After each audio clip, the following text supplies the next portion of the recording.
I seem to be the only one who has ever gotten over the fact that I'm from Belgium.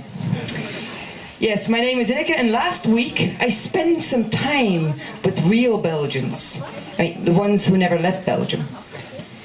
And I really forgot what we're really like.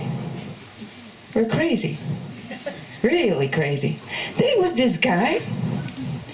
He's a professor of biology. And he spent 20 years of his life studying the sexual behavior of the rhinoceros. What did he find out?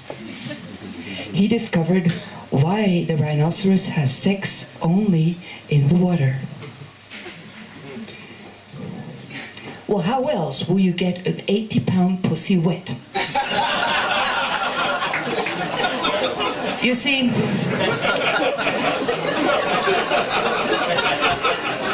I could have given him that answer in 20 minutes. Have you ever seen a rhinoceros buy Vaseline? Or use it? But you may wonder, what does a Belgian do in Munich? Well, I'm not sure, but let me try to explain. You see, I was young and working in Brussels, and I had my hopes set on a foreign assignment. Far away, exotic, warm country.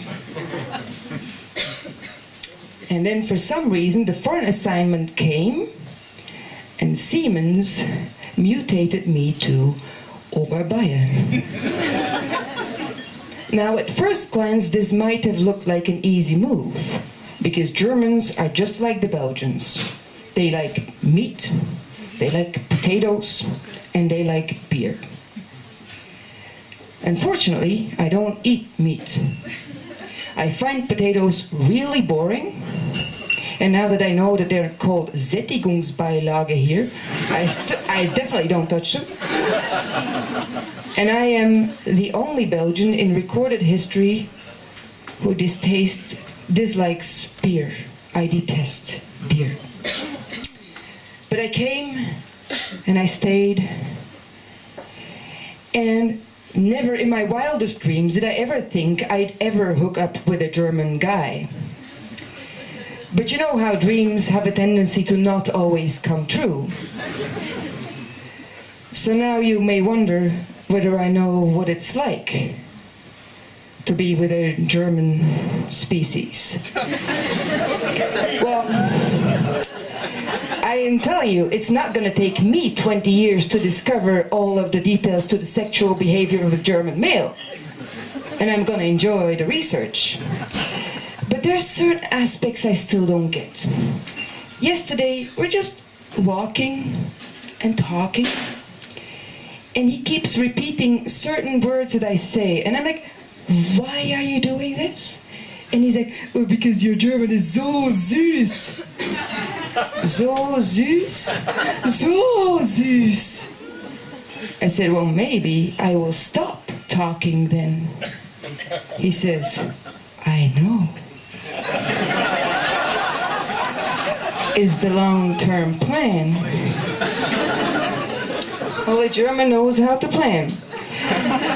But at least I still have my little fetish. Now, I do not have a leather fetish. I don't have a latex fetish. I have a lycra fetish. I like to go to the gym for spinning. And you all know what spinning is, right? A bunch of people sitting on home trainers, going nowhere, sweating themselves up. Wrong. Spinning is to mountain biking what marital sex is to single sex or the one-night stand. Sure, one-night stands, like mountain biking, sounds a lot more cool. It's more exciting. You can get a bit of dirty, it's a bit more rough. But it's also uncertain when you're gonna get some. And you might get damaged in the process.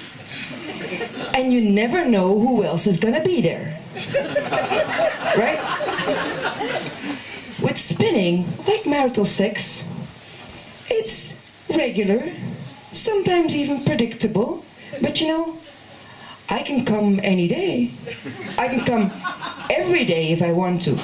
And on Fridays and Saturdays, they've got quickies, 30-minute sessions. On Thursdays, they've got a 120-minute session.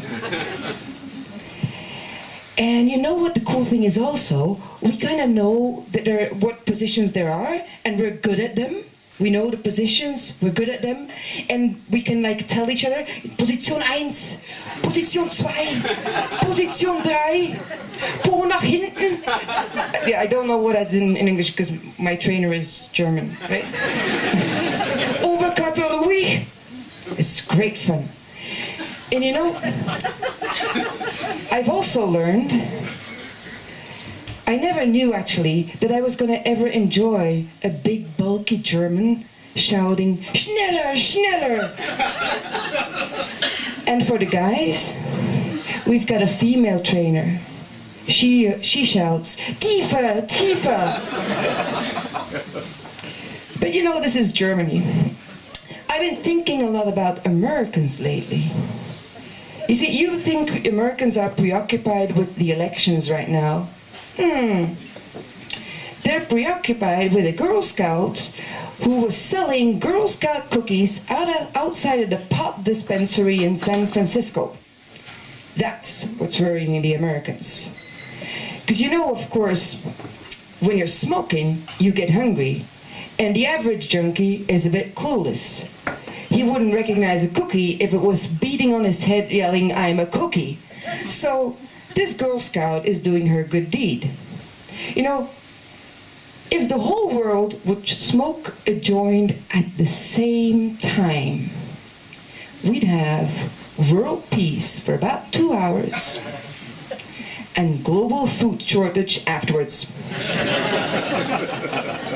You know, the junkie is completely clueless. If he would put his house on fire instead of the spliff in his hands, he'd call the fire brigade, and the fireman would say, so how do we get to your place? And he'd say, in that big red truck of yours? And junkies also don't like to move. Bob Marley once said, I've got a plant in the garden. It's as big as the house. Should last me through the weekend. Now we have an American here who claims to have been at Woodstock. You'll see him on stage later. Christopher was at Woodstock and he remembers. Now you all know what a person is who remembers being at Woodstock. A liar. I was Ineke, you were wonderful.